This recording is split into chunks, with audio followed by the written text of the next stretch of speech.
December 9 నాడే రుణమాఫీ అన్నాం, గ్యారంటీ కార్డు ఇచ్చినాం, 100 రోజులనే చేస్తానన్నాం. ఇప్పుడు 5 నెలలు 150 రోజులైంది.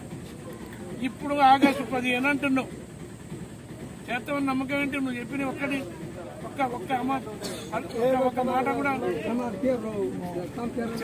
మాట కూడా నిలబెట్టుకోలే కదా. మరి ఆగస్టు 15 నువ్వు కనుక ఆగస్టు 15 నాడు నువ్వు కనుక వేస్తామని ప్రమాణం చేస్తున్నావు కదా, ఎడబోతే అక్కడ ఉన్న దేవుళ్ళ పేరుతో చేస్తావు. నిజంగా వేస్తున్నావే కదా, వేయవని నేను అంటున్నా. నువ్వు వేస్తే నా ఎమ్మెల్యే పదవికి రాజీనామా చేస్తా. వేస్తే ఎమ్మెల్యే పదవికి రాజీనామా చేస్తా.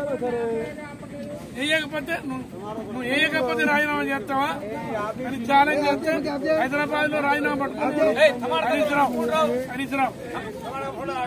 కానీ ఆయన రాలే, ఏమైతే చూద్దాం. ఎందుకంటే ఇప్పుడు ఈ ఎన్నికలు అయిపోతాయి, జూన్ నెలలో సర్పంచ్ ఎన్నికలు అయిపోతాయి, జూలై నెల